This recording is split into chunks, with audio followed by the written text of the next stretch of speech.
at-risk children and families for over 16 years. He's worked with DPS, attorneys, judges, nonprofits, and families, sharing the research on developmental psychology, only to discover the apathy and ignorance that exists in these institutions. Who's that He's right there, been, Larry? Is that Larry Dale Carpenter? He's He's a clown. He's not really that good, and he's boring. He's a great guy.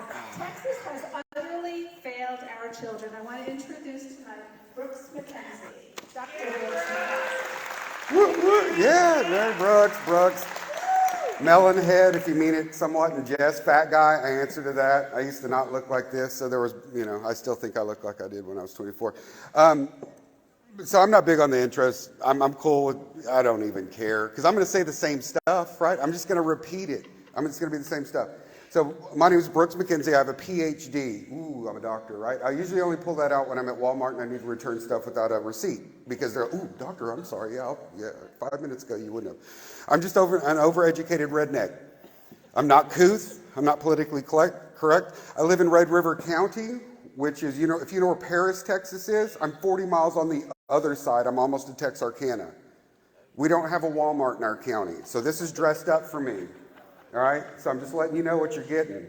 I'm also a late-in-life Christian, but I am a Christian. So I'm a little rough around the edges. You will see that.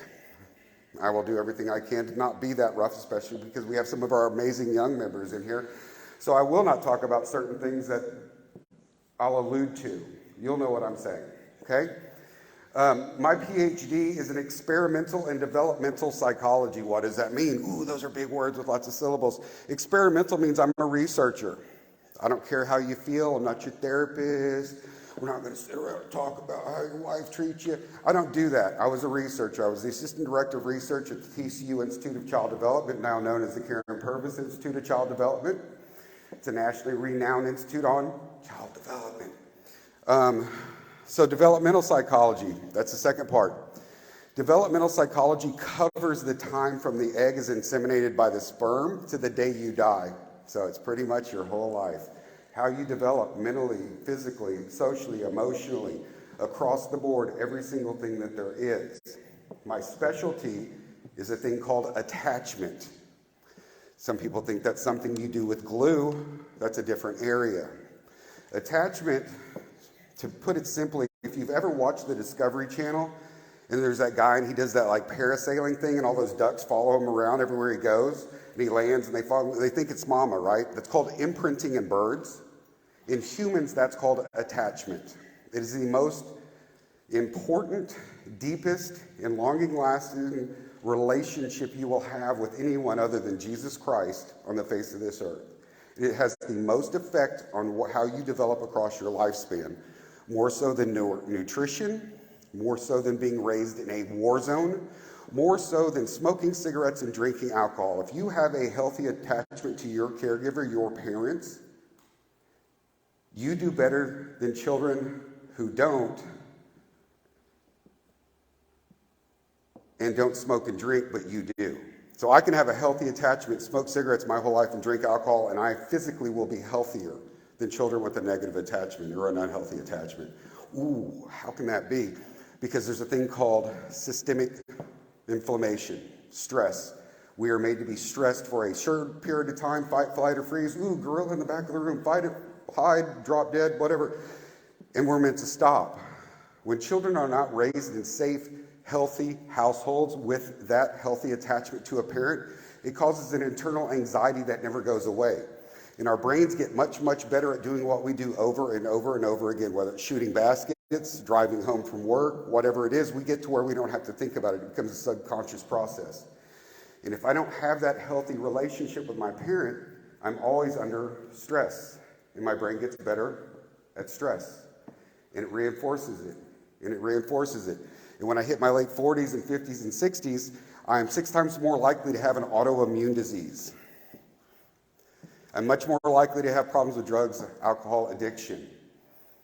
I'm much more likely to kill myself or kill someone else or commit other crimes that I'm not going to name specifically because of our mixed age range. everything across the board is exponentially related to that. And you're like, how can that be? Well, that's just the way God made us. It's both biblical and research-based.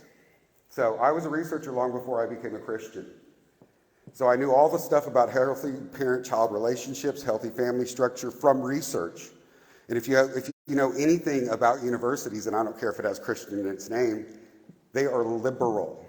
They are far left, anti-family, anti-conservative, anti-establishment. They are constantly trying to show that the alternative is better or is good. So I knew all of this stuff. And then in my late 30s, I had one of 3 burning bush moments we won't go into. And I was amazed that all the stuff I knew from science, to be fact, as factual as we know that cigarettes cause cancer, some people will still debate that, but I'm pretty sure they do. And by the way, I'm a closet smoker, so I'm not bashing cigarettes, but I'll use them often as an example. So we're pretty sure we know cigarettes cause cancer, right? And we're pretty sure we know, that's how sure we are of this. And when I got that other big book and read it, I'm like, holy smokes. Everything that we know from research is laid out in this other book, and it was written thousands of years ago by this mythical being, right? Well, I'm not saying he is, but that's the argument. The greatest hoax on mankind. And it's amazing that every single thing that we know about the healthy parent-child relationship, the healthy family structure, the way it should, the way it does, and all those things that have been borne out by 50 years of research are literally laid out in the Bible as how we should live our lives and conduct our families. So, now that I've got your attention, we're about to go down a dark path. First slide, please. If it's not working, we're cool because I can roll like that. All right, so that's me. Next slide, please. That's my intro slide. It's beautiful. You see, I don't really use slides much. I'm not very good at it. So here's my question. Can you be a Christian conservative or just a conservative and be any of those things? Are you sure? Is there anybody that disagrees with me? Because there might be. All right, we're going to come back to this question. Next slide, please. I already talked about the attachment. We know that healthy attachment, that parent-child relationship, because I take that and I take that into every relationship I have with every single person on the face of this earth for the rest of my life. Whether it's the lady at Walmart I'm checking out with, my attachment pattern affects how I treat her. Oh, thank you, man. No, it's okay. You give me the wrong change. That's all right. We're cool. It's good. Or, were you trying to steal from me? Can't you get this right? It affects everything. It affects who I pick for a spouse. It affects how I raise my children. It's transgenerational. So how I'm raised and that attachment pattern I get, whether healthy or unhealthy, I will transmit that to my child because I got that pattern from my parent. The parent always drives the relationship. And so these are just some of the things. Every developmental domain. Children who have unhealthy attachments develop less physically. They're not as tall. Their head circumference isn't as big. They're much more prone to allergies, digestive problems, on and on and on. So it's my physical health, my mental health, my everything across the board. Next slide, please. I pledge allegiance. Oh, I'm sorry. I told you I don't use slides much. I mean, I'm like, what am I supposed to talk about? So attachment disruption, what is that? That's when I break that attachment, I damage it, I mess with it. So, because you're like, I'm 19, 20. So you recently became an adult. So when you were young, if I were to come in and snatch you and take you away from your parents and just put you with a random family, if there wasn't a really good reason for that, like, I don't know, abuse, neglect, they passed away. If I just did that and stuck you somewhere else, that would destroy you as a child. It would devastate you because your entire world has just been turned upside down. And for those of you who have children, if I were to just come take them and reassign them to someone else, what do you think would happen to them? It would devastate you, but it's much more devastating to them and will affect them their entire. We would think that is a horrendous thing, right? Well, let's just do a shuffle and mix kids up and send them to different families. All right, we know that that's a bad idea. We know that's horrible. We also know the effects of fatherlessness. Anybody need a primer on that? 90% of all runaways, fatherless homes. 70% of unwed teen mothers, fatherless homes. 70 to 80% of all drug and alcohol abuse and addiction in teens, fatherless homes. 70 to 80% of adult prisoner males, fatherless homes. 60% of all words of men typically who do something to a woman and they don't approve of it from fatherless homes. The violent ones, 80% fatherless homes. So I lived out here from 2006 to 2013, so I'm very familiar with East Lancaster, and if you're not, you should be. That's where UGM, Salvation Army, Pine Street, Liberty House, the soup kitchens. I took a certain kind of meetings I'm not going to go into out there for years on Saturdays to UGM because the addiction to the alcohol. If you drive up and down that street and see the people living on the streets, they're almost all mentally ill or addicted. There's a reason they're living out there. Get out of your car one day, walk around, ask how many came from an intact home. Maybe 1 out of 100. Maybe. So if you want to see what happens to people who come out of fatherless homes, drive down the streets, go to the prisons, go to the cemeteries. If you want to keep your girl out of a certain industry, make sure she has a father in her life. So we know those stats, and those aren't new. Those have been around for decades. They're recognized by the CDC, the Health and Human Services, but at the state and national level. Every research organization in the world has found this across every society over and over. So we know that, right? Fatherlessness. And then we decry it on the back end. Oh, God, we've got to do something, Eddie Brown. What can we do to fix this? You know what we do? We throw money at it. Hey, let's start a new program. And a lot of these places that line up to get that grant money and to feed that machine are the same places that have church names in their, you know. Lutheran Social Services, Union Gospel Mission. Well, we're just here trying to help. On the back end, you're actually monetizing a problem. Next slide, please. So, oh, look at that. I already covered some of that. So, what is probably the greatest promoter of fatherlessness in the state of Texas? The greatest cause of children being raised without a father. And again, I'm both a researcher and a Christian, but funnily, they coordinate. So God had a structure for the family. Correct me if I'm wrong. I think he said, you don't really need a dad. He doesn't matter. You can just kick him to the side and just run. Everything will run fine. Is that? No? Well, what did God say about the father of the family? Oh, the leader. Oh, snap. Oh, God. Told you I wasn't a Christian very long. So, if I want to take out an army, take out society, take out my enemy, do I kill the foot soldier or do I go after the leader and cut the head off? We as society have systematically denigrated the father. We have systematically, from everything from sitcoms, it's always the dumb father, and the brilliant mother, you know, Roseanne, whatever it is, right? And we've done it, hey, you know, some of y'all are old enough, bring home the bacon, fry it up in a pan. Remember those commercials? What was that saying?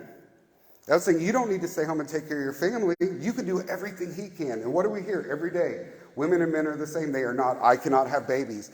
I don't lactate. You know, there are so many things I can't do. Our brains are the same structurally, but functionally they are different. They respond differently to certain neurochemicals. You have a much greater empathy center. We have a bigger aggression center. Go figure. We were built equal, but for different purposes.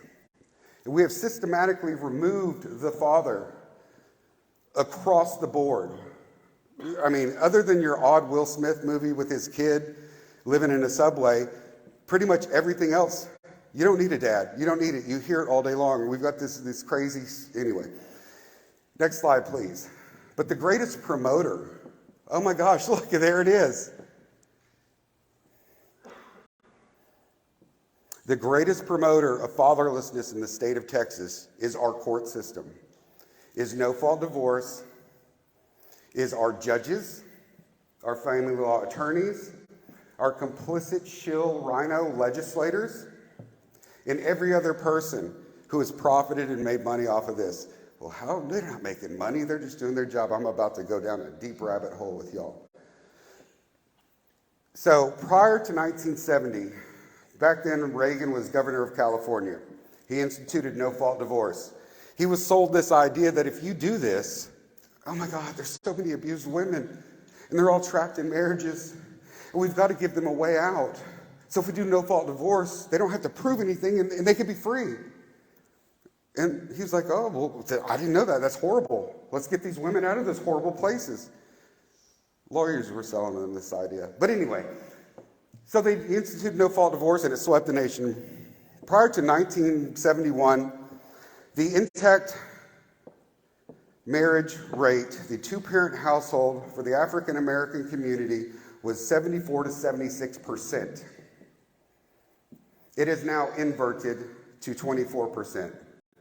And the greatest problem, and finally many African American community leaders, the ones who aren't trying to still shill and make money off of it, Jesse Jackson, Al Sharpton, and some others, recognize the problem. They have a fatherless crisis in their society, and that's why their men are dying, joining gangs, selling drugs, ending up in prison. And it is directly correlated to no-fault divorce and some of the social service programs.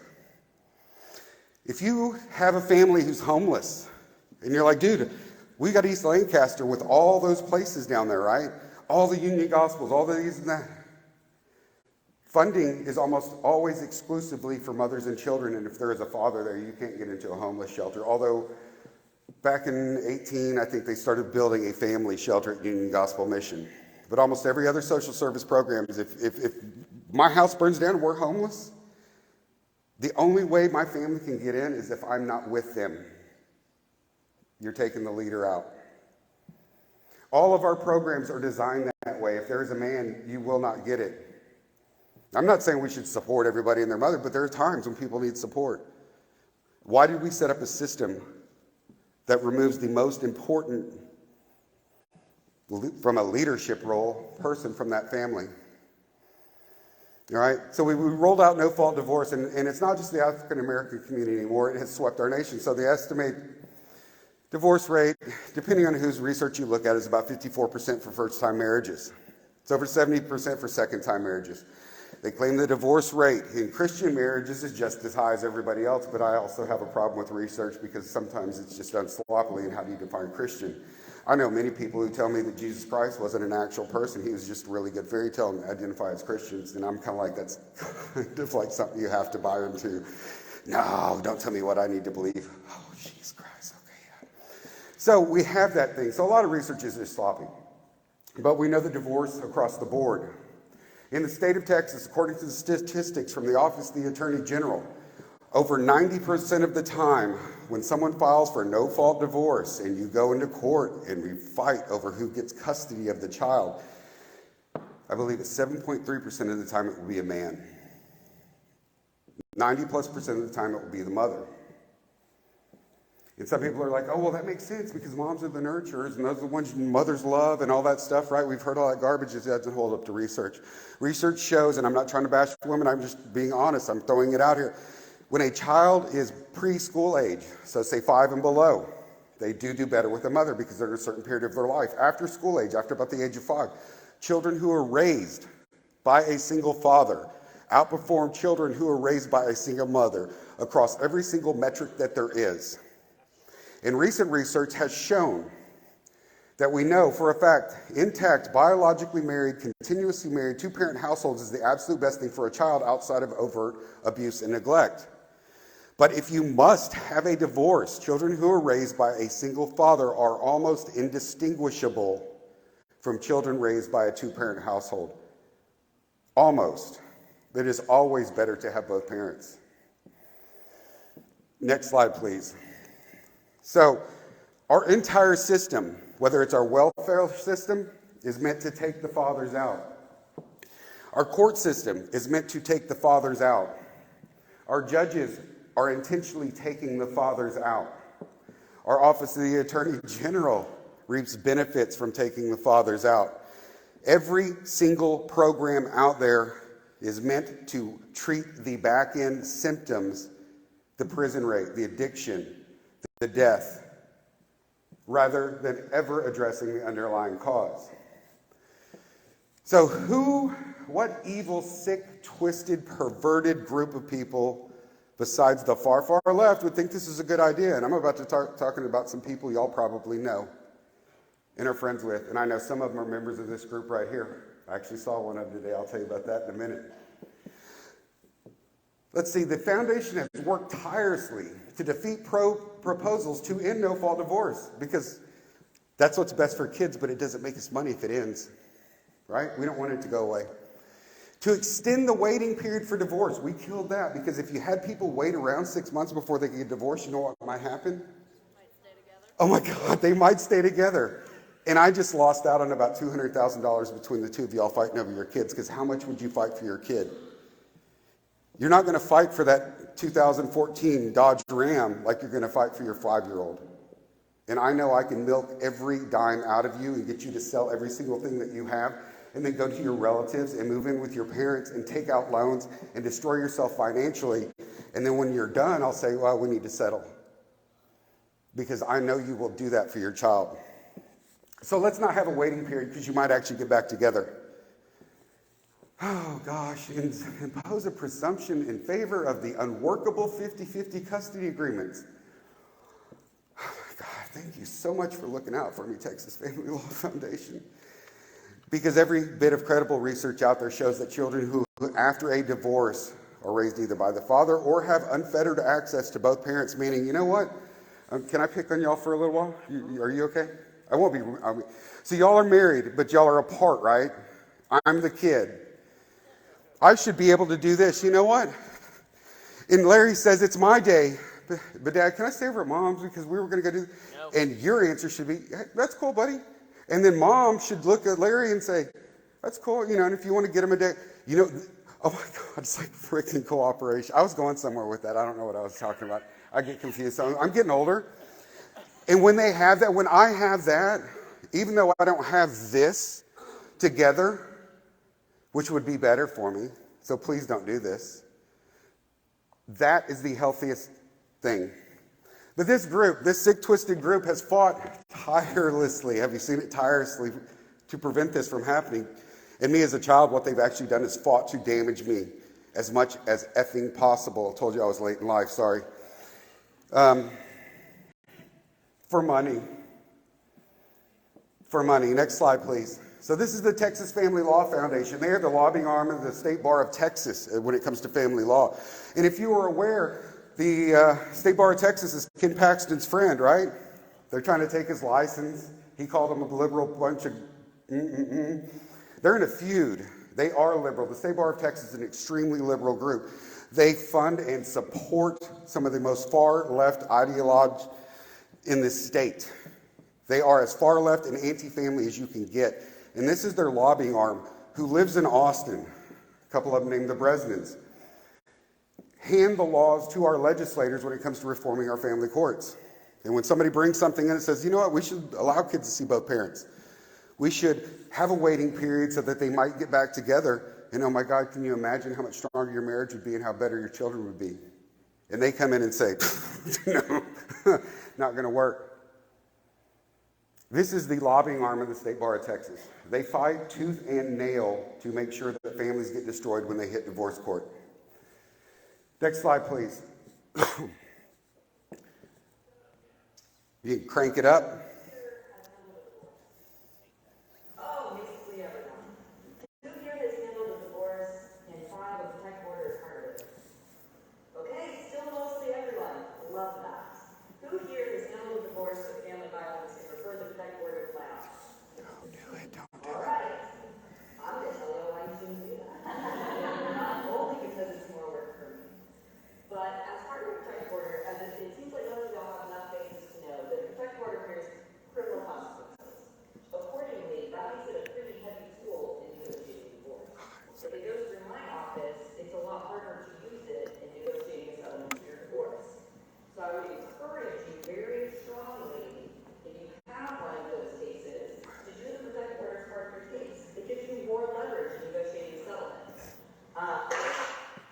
All right. This is the Assistant District Attorney of the Family Crimes Unit in Travis County, Texas, literally coaching family lawyers how to pervert justice, bring false allegations, to get leverage over the other side and break them. By the way, that is illegal. It's against the law. It's against their code of ethics to be an attorney. She has repeatedly tried to get YouTube to pull this down, but the person that videotaped it, she gave him permission after I think he paid to get in there. And she wants to hide what she said because she is literally telling family lawyers to break the law. Here's how you do it. Here's how you pervert it. Here's how you twist it. Here's how you make false allegations, destroy the other side, but do not bring it to me. So if I'm a DA, what's my job? Prosecute crimes, correct? We're going to talk about some DAs today too. So my job is to prosecute crimes. Why would I tell you not to bring a crime to me? Because it's not real. And if you bring a fake crime to me, you can actually get in trouble, Larry, for talking about Kim when it wasn't true. You can actually get in trouble for bringing false allegations. So I, as a DA, when I coach you on how to work this sick, twisted, perverted system, will tell you do it, but don't bring it to me because you can get in trouble for lying. This is one of the top law enforcement people in Travis County. Everybody's going, oh, but they must be a Democrat, right? I'm about to blow y'all's mind here in a minute. Next slide, please. So this is a letter. I don't know if you can make it out. Tarrant County Sheriff's Department.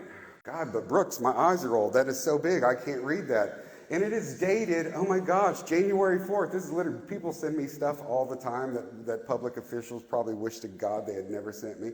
So this is from Tarrant County. Let's blow that up. Next slide, please. Aggravated perjury is a felony. Remember that.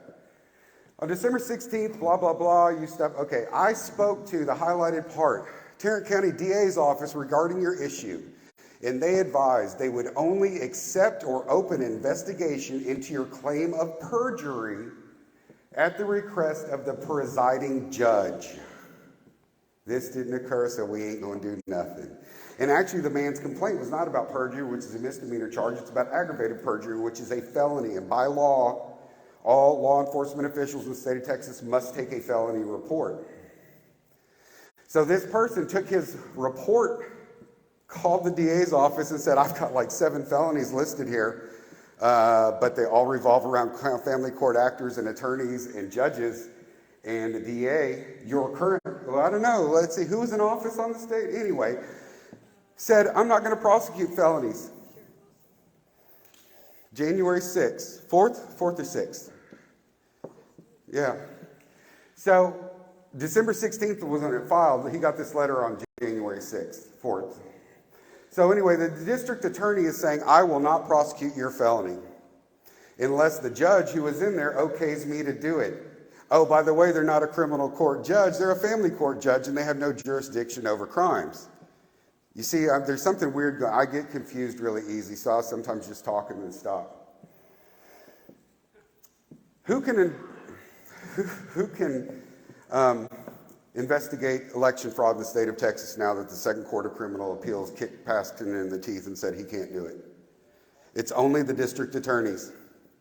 The only person in a county, and it doesn't matter what evidence you have that can investigate election fraud, is the county district attorney. Do you think the county district attorney in Houston is investigating election fraud? Bexar County, Austin, Dallas. They're the only ones who can do it. In this case, the district attorney said, I'm going to make the judge the only one who can tell me to investigate something. So what happens, say let's pick on Harris County. I'm in Houston, I'm the DA. I'm on TV. I've got a ballot box. I'm filling them out. And I'm going, look, another fraudulent one. And literally, I'm filling them out, dumping them in there. Who's going to prosecute me? Exactly, because no one can prosecute me. But here's the cool thing. Who's going to discipline me? Absolutely no one. Because you know who oversees the district attorneys? State Bar of Texas. And is the State Bar of Texas a law enforcement agency? No. If you call the State Bar of Texas and say, I have a crime that a lawyer committed, he'll say, call the Sheriff's Department. And when you call the Sheriff's Department and say, I want to report a crime, they'll say, call the State Bar. So Paxton, I spoke with him in Mineola at an event, He was there with the illustrious Hefner. I'm kidding, that's sarcasm in my voice. But he pointed it out. He said basically the DAs have become the most powerful political group in the state of Texas. They have zero oversight. There is none. They can do anything they want. And if they choose not to investigate or prosecute election integrity, there's nothing you can do. Well, let's call the Texas Rangers. Let's get them in, right? You know, Texas Rangers. A local DA can shut down a Texas Ranger investigation and tell them to turn around and go home. They have to have the DA's permission because the DA has jurisdiction. And so if they came in and found all kinds of stuff, who are they going to turn it over to? The DA who just said, I'm not going to prosecute it, go away. So when you have a local official being investigated by the Texas Rangers, I think last year they had over 600 cases. They only investigated, I think it was in the double digits. And then action was only taken in about 6% of them because the local officials, well, do they know each other? Do they hang out? Do they have dinner? Do they go to each other's fundraisers? Do they all show up in rooms like this and smile at y'all and tell you they're Christian conservatives? Yeah. We have a system, it's called self-governance. So we have the State Bar of Texas, which oversees attorneys and does absolutely nothing to discipline them. And if you have any attorney friends, they're going to tell you, oh no, not all of them. There's some good ones, and I might actually name them. So, oh no, it's okay. No, it's complicated. Whenever a politician or someone tells you their area is complicated, they're either lying to you or they don't want you to know. Stephen Hawking was a theoretical physicist. He was a brilliant man. He didn't believe in God, so I have that to disagree with him with. But as far as physics goes, he was probably one of the preeminent people. And that man could condense an idea down into 15 minutes and you would get it. So any attorney tells you it's complicated is lying to your face because they don't want to give you the answer. The same with a judge, a DA, or anyone else. When you ask them a point-blank question, they will wiggle. Well, you know, every case is different. Everything is different. Then why do y'all copy and paste stuff and forget to replace people's names and then have somebody else's name in the filing? If they're all different, they're not. So district attorneys are off the hook, and apparently you've got one here in Tarrant County that refuses to even look at felonies. Because, huh? Oh, did you say that name out loud? Because I didn't. Yeah, ask them. Actually, if you want, I know the person whose letter this is in this room. They'll probably give you a copy. So next time you run across them, you can say, tell me, Phil, why do we not care about felonies happening in our courtrooms? Can you explain to me why we wouldn't investigate this? See what he says. It's complicated. Yes, sir. Can I get the letter? I'll see him tomorrow. Yeah. There you go. So, whenever they tell you, I told you this might be the last time I ever speak for True Texas. I'm supposed to be in Rockwall tomorrow night, and they may be looking for somebody on the street corner with a sign, we'll work for food. Hey, we got a job for you, buddy. So, because everybody, next slide, please. Everybody's always saying, but not ours. It's those damn Democrats. Anybody know who Jeff Younger is? So, if I wasn't using him for a prop, I'd call him on the phone right now. Put him on speaker. But y'all probably heard him talk. Jeff's a lot smarter than I am. He uses big words that I don't understand. I really do get them. I'm just look stupid. But I see conservatives, quote, all over the place bashing this man for what's about to happen to his child. This is one of those things I'm not going to go into because of our mixed audience. But we all know what's about to happen. They've moved to California already. California passed a law that the state of California can take possession of your child if the state deems that they need to be transgendered, even if both parents object, because I'm the state and I know better, because you're just an ignorant, hoi polloi, that's one of those big words, person. It's already enacted. I read the Supreme Court decision the day it came out. He sent it to all of us. And basically, it says, we dare them. They won't do this, because we'll go after them in federal court. By the time this case would go through federal court, that child would be an adult, and this horrible thing would have happened, and his life would be destroyed if he had not committed that other word I'm not going to say out loud. Everyone knows it. And on this one, the Office of the Attorney General actually got it right. Ken Paxton submitted an opinion and said, you've got to stop this horrendous thing. You know, I'm not a huge fan of Paxton, as the office in general. But on this one, they did the right thing. So who in the world could think this is okay? Family courts thought it was okay. Judge Mary Brown. Attorneys thought it was okay. Koontz Fuller, one of the most, in my opinion, you got to always preface with that so they don't sue me. Eventually they're going to catch me not saying that. Koontz Fuller, in my opinion, a corrupt, disgusting, filthy family law firm. Oh, they've got a branch out here. They're all over the place. Psychology professionals. So if I were to ambulance chase my way into the family court arena, it is probably one of the most lucrative arenas for a person with a psychology degree to work in. Right? I'm in touch with a man out of Austin who has his stuff in federal court right now.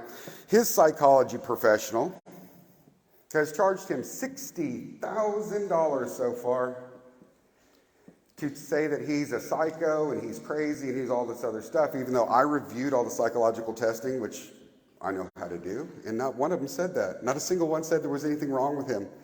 And actually, it said there were serious concerns about the other parent, and serious enough concerns to where you might want to notify somebody. But in the report that this woman wrote, she said the exact opposite. Mom was a fantastic mom, and all her issues were because dad just wouldn't give up custody and control and just sit down and do what he's supposed to.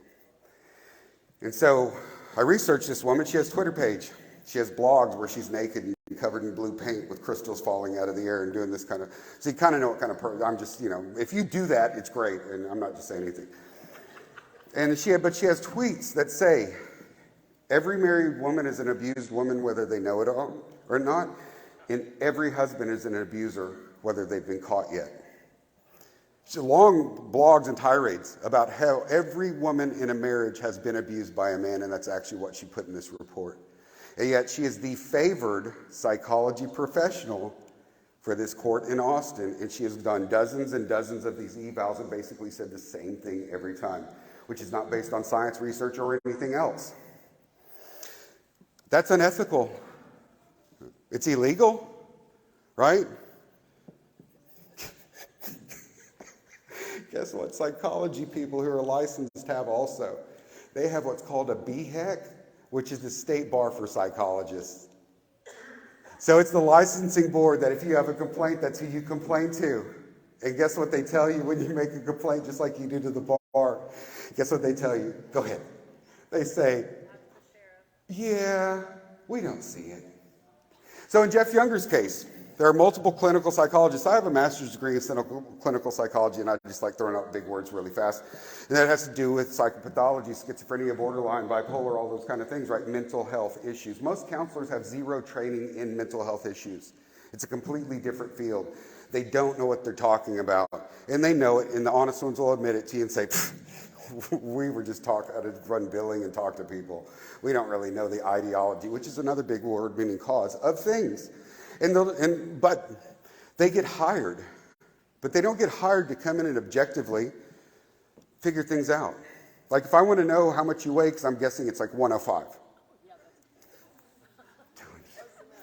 So if I want to know how much you weigh, would I pull out a tape measure and a measuring cup and say she's about 7 measuring cups tall and about 2 tape measures long, so I'm guessing 105? That would make me look like an idiot, wouldn't it? But you can present that in court. And then a guy comes along and says, hey, I got this cool thing. It's called a scale. And she steps on it, and it tells us. And then that guy says, no, it's 107. And the judge looks at that guy and goes, I didn't appoint you. You didn't say, well, I want her to be 105. It will throw you out. Even though you can prove that yours is right, I came in and said what he wanted to hear. And I will get appointed over and over and over again. Right? Sounds crazy, sounds insane. Brooks, you're making stuff up. I do have tinfoil in my backpack if anybody didn't bring theirs. So you're making stuff up. But let's just think about it. I'm not really, but I'm going to act like one. So I run a daycare, and I'm a pedo, right? And all the people that work for me are pedos. And all we do is use our daycare to groom little ones and do our thing. And we have an opening in our leadership team. Are we going to bring in someone who's not a pedo to work at our place? Absolutely not, because he will turn us in, or he'll, if he's smart, he'll shoot all of us on the spot. right? So we're not going to bring in a pedo. So when you think about our court system and the people who work within it, everyone in it knows it's corrupt. Lawyers will openly admit that it is called a perjury palace, I believe is the phrase many of them use, that is absolutely corrupt. They violate the Constitution and parental rights on a daily basis for money. They will tell you that. They are not going to bring someone in who doesn't play the game. I don't care if they have an R or a D next to their name.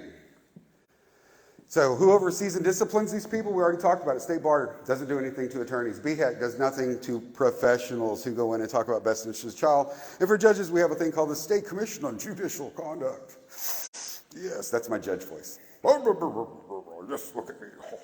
You wouldn't understand what we do. Did you know that most judges only had to be an attorney for 4 years and not be in bad standing to be appointed or elected as a judge? They didn't even have to have ever tried a case to be a judge. So when you look at these clowns, there's nothing special to them other than someone owed them a political favor. Google Judge Judy Family Court. She used to be the head of the family court in New York State.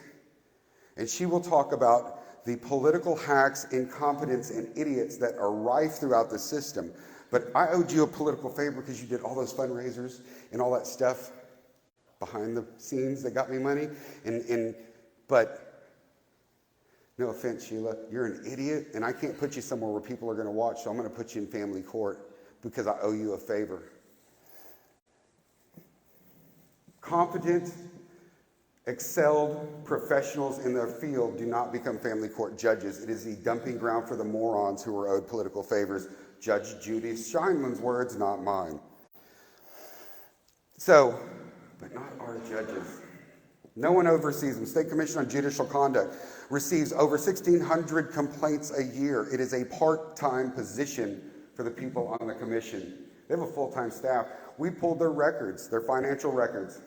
After paying staff, renting the buildings and lunches and whatever they do, they have $71,000 left over per year to investigate 16,000 complaints. Yeah, that's what I'm saying. So, and if I'm only meeting once a quarter, that means 4 times a year, I have to go over 400 to 500 complaints once a quarter in a couple of days. Can I really review 400 cases in a week, a month? But I'm only meeting for a couple of days. So how's that possible? Again, I get confused where I'm going with that. You have a member of the State Commission on Judicial Conduct here in Tarrant County. His wife is a very muckety-muck person in the Texas Federation of Republican Women. Some of the things that she told me about Tarrant County judges would blow your socks off. I won't repeat them because I might get sued for slander on that one. But she's very clear. One of the most corrupt counties in the state of Texas. Absolute joke. I said, why doesn't your husband do something? She said, nobody's going to do anything. Everybody in the system knows what's happening in these courts, and no one's going to do anything. Everybody is in on the joke except for you stupid people. You've all been sold, and I'm not saying you, I'm talking me also. You've all been sold a bill of goods. It is a play and a show and a farce. Well, why would they do this? Next slide, please. So, who's getting paid? Oh my God. Oh my God. All right. Who's worried about their Social Security? Anybody? Anybody think it's going to be there in a little while? All right. I'm about to piss some people off. Okay. So, then President Clinton signed in the Social Security Act. And so there's all these titles in there, Title 4D, Title 4E, Title 4 this, blah, blah, blah. And basically it's all giveaway welfare stuff to the states. And when you have a couple, or even an unmarried couple, and you assign child support, that's the thing we've been sold too, because child support, good, right? We got to support those children. How come people like Kanye West are paying someone who's worth $200 million, his wife, what's her name, the Kardashian chick? Why would he need to pay her child support? Is it like they can't afford Happy Meals? I mean, literally, why would can they not survive on $200 million? Well, the answer is that in a state, when you award child support, every dollar that I spend to get scumbag deadbeat dad Larry here to pay his child support, the federal government gives me 66 cents back on the dollar. And what does it mean to enforce that? Sending out a letter, making a phone call. I can call it enforcement when I go to work and park in the parking lot because I had to get there to enforce it, right? saying, you know how fuzzy math they do, right? So the state of Texas receives over $500 million a year in federal money for ordering child support, for putting parents on child support. Overwhelmingly, it's the father, but not always, because there's some women in this room I know who are on child support.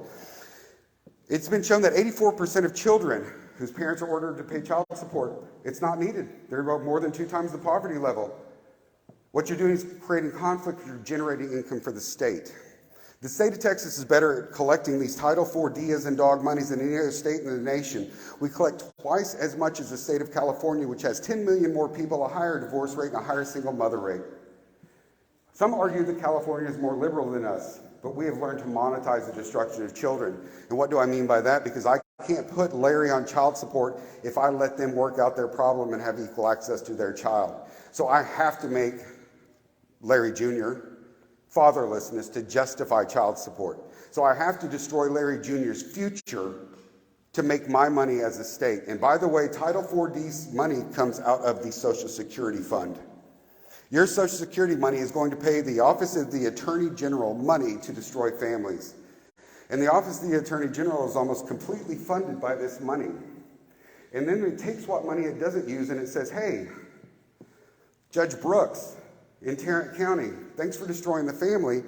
Here's your kickback of the Title IV-D money that you can now take, decorate your office, put in your retirement fund. I am literally funding myself by destroying Larry's family. I have served as an expert witness in court since 2013. I have observed hundreds and hundreds of court cases, never let a friend go to family court alone.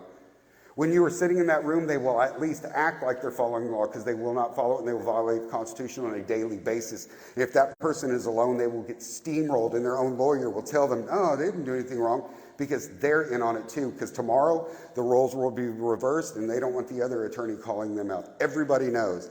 So as I destroy his marriage, I can demand, order, because Larry looks like a dope fiend.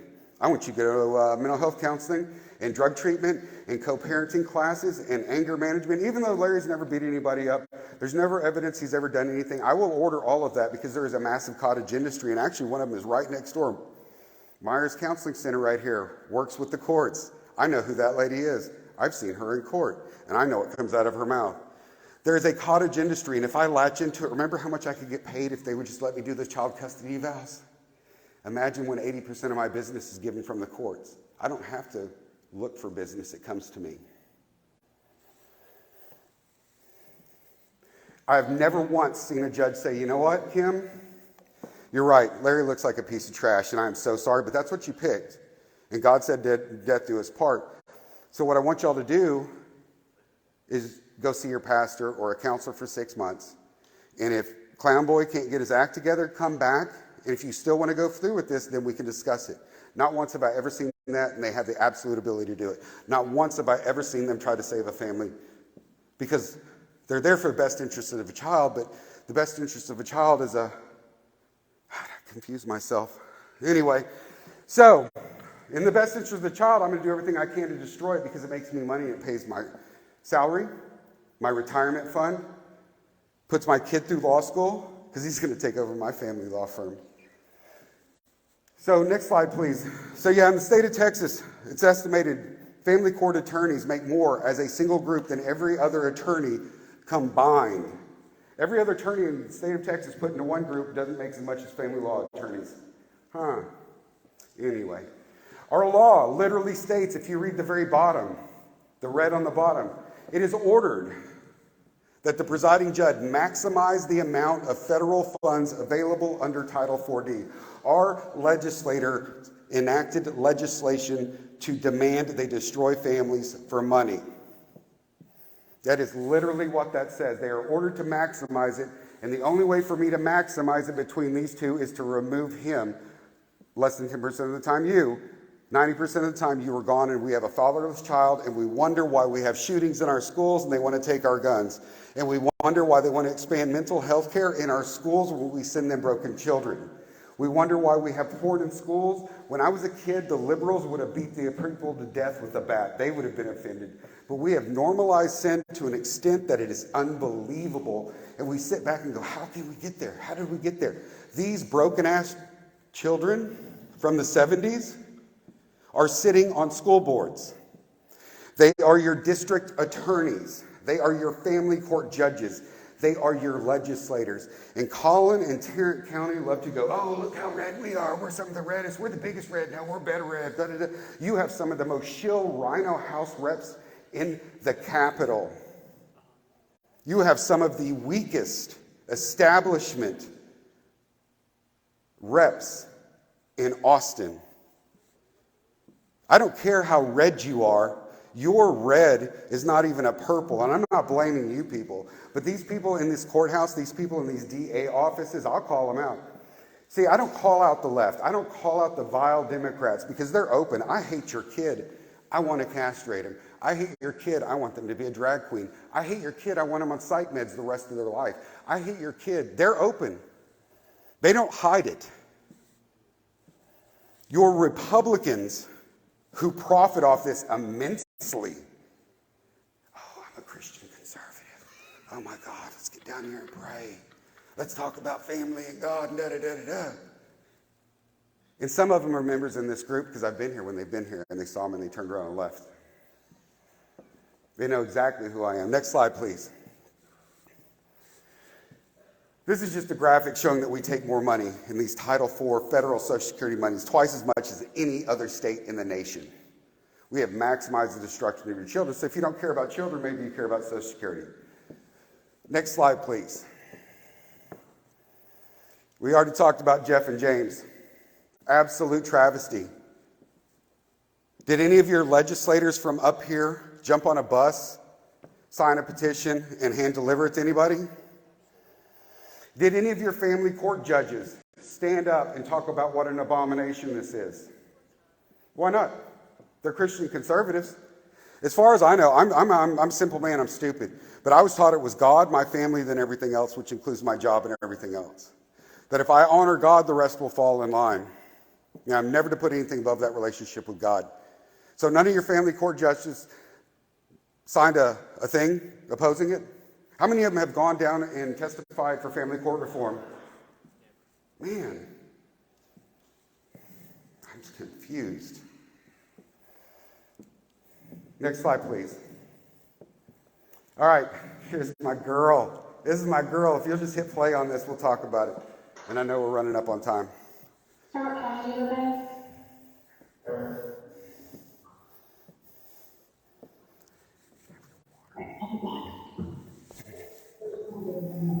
Can I have yours?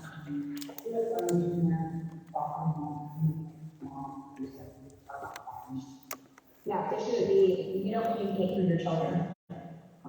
You speak to each other. Do you understand that?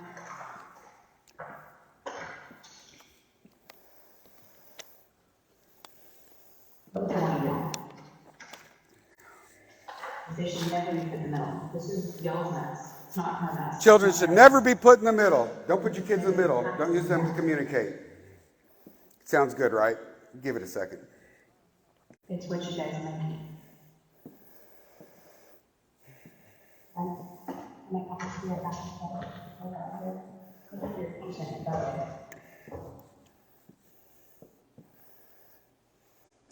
She left her camera running after the hearing and didn't realize it.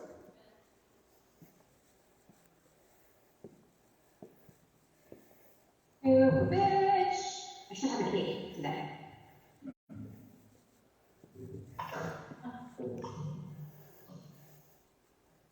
Oh, I didn't say that. But it is bullshit. I didn't say fuck. I said bullshit. It is bullshit. I did. I don't want to make him cry. So they're mocking the dad who they thought they made cry because she told him she was going to take his kids away. Because that's funny. He's communicating with me through email. I need Max's hat, please. You can drop it off, Brian can pick it up. Let me think. I'm not going to respond to him. This is via email. I'm not. Because I'm not. That's not how I communicate. If you're buying at a second shop, you better not go to their house. Goes to my house, I will call the police, and we will try to get such value. You can go ahead and stop that. All right, so this is a judge. This is an associate court judge who just presided over a case and just reamed the parents for not cooperating and communicating. And she just received an email from her husband, by the way, who she divorced, all right? And he's saying, I need to come over and pick up Max's hat. And she just said, I don't communicate that way. I'm not responding. Screw him. And if he shows up at my house, I'm going to have him locked up. These are people who are presiding over court cases. This is the associate judge for the 233rd District Court in Tarrant County. Her name is Kate Stone. She's not elected, so you didn't vote for her. She was appointed by a man named Kenneth Newell. Oh, snap. There you go.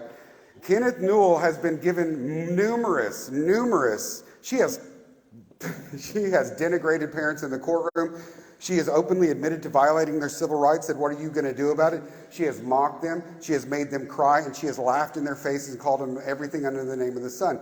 Kenneth Newell has been notified of this over and over and over, and as a district judge, your job is to discipline and bring your associate judge into order. And the SCJC should actually remove her from the bench because behavior like this is atrocious. But Kenneth Newell has never once reversed an order of hers, cleaned it up, or disciplined her. I'm not going to go into the personal gossip at the courthouse of why she even got the job in the first place, but I think you could probably figure that one out.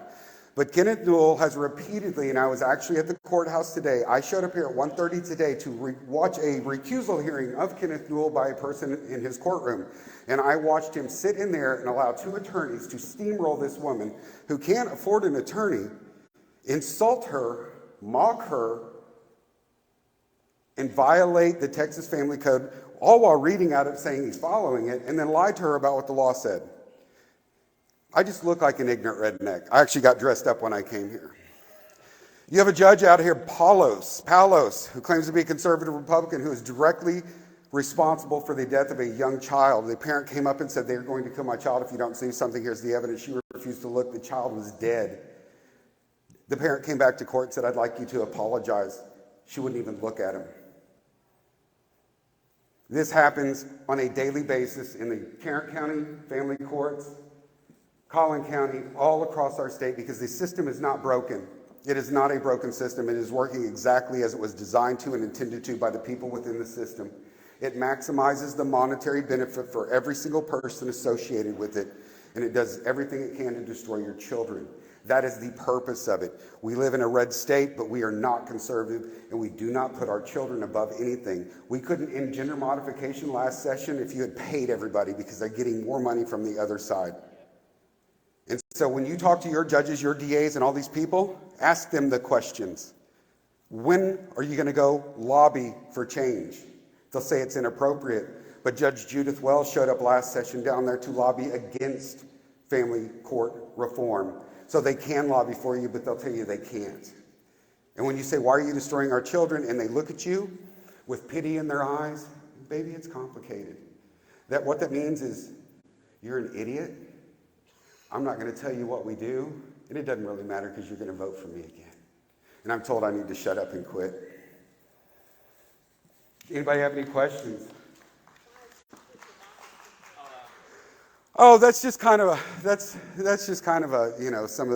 wall of shame, and I don't have the skills like Julie does to make my own kind of stuff, so I had to borrow somebody else's wall of shame. I asked them if I could plagiarize their stuff. If I try to do that, it'll take me like 6 hours, and I'll get frustrated, and I'll use all those compound words I've used in the Navy, and I'll have a broken toe from kicking something. So yeah, yes, ma'am. Okay, let's do this. Since it's 8 o'clock, we want to respect everybody's time. We'll stay in here and take any questions that you have.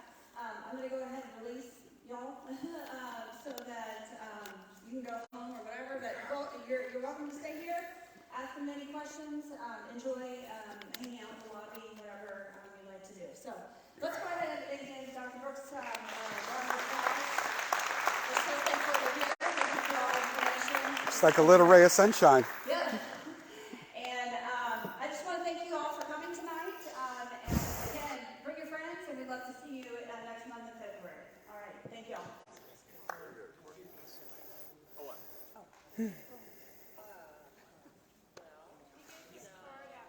Oh, the card. So the card has my contact info. I don't need a mic, do I? So the card has my contact. That's my email address. That's my cell phone. If you ever need something, I almost always find people who have family members going through it, and it's funny, and I'm not bashing women, but most women are like, oh, okay, it works in my favor. I'm not really for changing this thing until they become a little older and their son goes through it, or their grandson. Or women who get married to somebody who has an ex and is going through it, and then they see what happens, and they go, oh my God, I thought that dude was just making stuff up. They're destroying him. The suicide rate for men who go through this is 700 times the national average. If women killed themselves at 700 times the national average for anything, we would have a month, a ribbon, a color, a march, a day, a national holiday. We don't have that because the system was designed for this. But so yeah, that card has my contact info on there. And some people, and y'all are way more educated than most, hey, look at me. You can scan that QR code. It'll take you to a document. And some people are like, well, how do I do this? And I literally have the links. Who represents me? Click here, put your address in, send them an email saying, we need to end this atrocious stuff. And if they get 5,000 emails, they might say, wow, I only won by 5,000 votes. I might want to do something. You know, and that's it. Call, go down, because not everybody should be talking to legislators. I know you might hear something different, but if you can't, and you know, I don't look like I can, but I actually can. If you can't condense your point down into like a 3-minute elevator speech and you start talking to a legislator, you've lost them. You want to take in a group of people that looks rough and tough and ready to rumble, like Sheila. She'd come in and I'd say, I'm stepping back. And then whoever it is needs to be the designated speaker. But if you all step in and start telling your stories, you will lose them in a heartbeat. And it has to be someone that's very good at hitting it and countering the opposite argument before they even have a chance to make it. But that's just basically instructions, or if anybody wants to get in contact with me. Some poor lady drove an hour out here tonight from another group because she heard I was speaking, and someone told her that I was an absolute maniac. And I apologized ahead of time. I said, you probably wasted your time, because after you see me speak, you're not going to want me out there either. But we'll see what happens. But if I can help you, I will, because that's what God told me to do. And is it a struggle? Absolutely. Because if I was still making the kind of money I used to make, I didn't work in this nasty system, I wouldn't be doing this. So God brought me to a place where I don't have anything else to do other than this and cry. And so I do this so I don't cry. You know? I mean, that's basically the truth of it. So if I can help you, help your person, get on the phone with your grandson, whatever, I will do anything I can. And if I don't know how to do it, I probably know. So all these clowns over here, this whole group where they made them sit together and search their bags, these are all people I know. And each of them has a different skill set. And each of them know people. I'll hook you up all day long. You know, because if I don't know, I'm not going to make something up. But I've got a very specific area. You want to know something, you want to take research and beat the out of a legislator with what's real versus what they're doing, I'm your guy. I will make them huddle in the corner shivering before I leave because they do not have a response to me. But that's my sliver. Each of these people have something different. And if they don't know, then they'll find someone. So I give out the cards because if I can help you, I will help you. But if, you know, and that's kind of it. And I might go down there on the 12th just for giggles and wave and make some people uncomfortable. You know, because some of them know who I am now. And they see me coming and they go, oh, hey, Dr. McKenzie. And I'm like, no, you don't have to do that. I know you don't like me. You know you don't like me. You don't have to. I'm not your constituent. But you talk to me. I'm like, yes. And until you change, I'm going to say the same thing over and over and over again. But anyway. Alex Kim. My wife has a question about Alex Kim. Alex Kim. Where's the mic man? Our mic man is. I hope he's not getting paid because he's failing miserably. My understanding is he's a family court judge and we had heard good things, but we just So he was elected for a position to deal primarily with CPS removals and stuff like that. So our CPS and DFPS, which is Child Protective Services, and the Department of Family and Protective Services, is a national disgrace. We are rated we're 47 or lower out of 50 continually every year. And that Title IV D money that we double and make more than anybody else for ordering child support, there's a thing called Title E that also comes out of your Social Security that is given to the state when they remove a child from the home, place them in foster care, move them again, adopt them out, or pretty much anything else. So CPS is actually monetarily incentivized to remove children from homes. They do so at a higher rate than almost any other state, and we again make more money than any other state for this removal money. We are also one of the richest states in the nation. So if we have more money, we're so conservative and we love kids, how come we're not doing a thing to do anything for the kids? But anyway, he was appointed to oversee those kind of cases. I've heard mixed things. Part of it was they got together and didn't like the way he was running his court because he was actually asking CPS to bring evidence. You want me to bring this kid out of the home, stick them in a foster care? And oh yeah, kids in foster care are like 6 times more likely to be sexually abused. But hey, let's never mind that. So you want me to actually take that kid? I want you to show me something. And they were getting upset because that's not how it happens. I just come in and say it and you do it. That's how family courts work. And so they kind of got together. This is just what I hear through the grapevine and said, we're going to teach him a lesson. Quit tying up our system, asking for evidence. God forbid we ask for evidence before we destroy a kid's life. So that's what we were going to do. But on the flip side, if you go to a judge and you really want to know if they're conservative or a Christian conservative, there's 2 questions. As an attorney, how many judges did you turn in for violations of Constitution, state law, and ethics? Because every one of them have done it. Ask them, how many did you turn in? The answer will be 0. And as a judge, how many other judges, because they are required by law to report unethical behavior by other judges to the state commission. How many other judges have you turned in for ethics violations, for violating the Constitution, for abusing parents? And your answer will be 0. So that's my answer. Because I don't want to taint you with my opinion. You probably figure it out, but yes, sir. So this is regarding Jeff Younger. So the 301st District Court, which is out of Dallas, I've talked to Jeff Younger. I helped him with his campaign. So with Judge Mary And thank Brown, you for that. Oh yeah. So Judge Mary Brown getting removed for forging signatures on the ballot, but then she can still come back on to be a write-in. How can she do this in the state of Texas? All right, so for those of you who don't know, Judge Mary Brown, also known as Bloody Mary Brown, is the judge over the Jeff Younger case. The judge that has removed him from their lives. Oh, he does have supervised visitation, and he'll get bashed for not attending supervised visitation. But in order for Jeff Younger to go to supervised visitation, he has to pay two clinical psychologists to sit at the table and watch them like a hawk at $300 an hour. So every hour he visits his kid is $600 out of his pocket to do so. He also has restrictions on him. I cannot refer to you as Larry. I must call you Luna. And I must refer to you as a girl. And I cannot talk about your future or what we might do someday. I can't ask you about your school. I can't even ask you where you go to school. I have to refer to you as a female and reinforce the sick, twisted ideology that has been forced upon you as your father, the only one fighting for your rights. I have to tell you you're a girl. Anybody want to show up to that supervised visitation? Anybody want to show up, pay $600 and abuse your kid? So he gets knocked for doing that. So Mary Brown is the one who ordered this. She ran for re-election, but apparently there were some forged signatures on her paperwork. They caught it. So she couldn't run as a Democrat. So she had to run as an independent. In the state of Texas, there are laws as running an independent. You cannot fundraise before a certain date. I believe the date was July 1st or whatever. She had already amassed $35,000 or $40,000 way before that. So she was reported to for violating Texas election laws. She doesn't dispute it. Nobody disputes it because there's a paper trail. And what did they do? Oh. Go figure. Because why? Because they have a thing called self-governance. Because the people that I reported her to went to law school with her, were in the same sorority with her, have worked at the same law firms. When they go to conferences, they share rooms and they giggle like little girls. And so when I asked to slap her down, take her off, yank her name off, she violated it. Oh, it's not a big deal.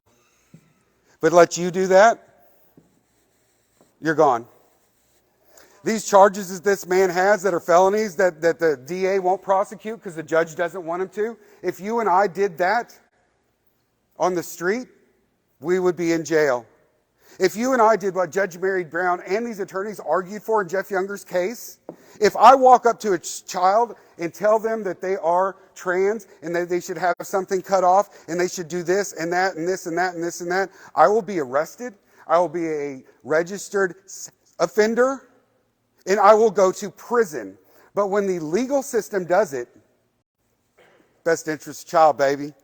Because Dr. McKenzie actually doesn't know what's best for a kid anyway, even though he's got 50 years of research and he didn't make this stuff up on his own. Yes, sir. Well, hey, let's give him a round of applause. Yes. Thank you for everything you do for children, sir. Throwing me out now. Thank you very much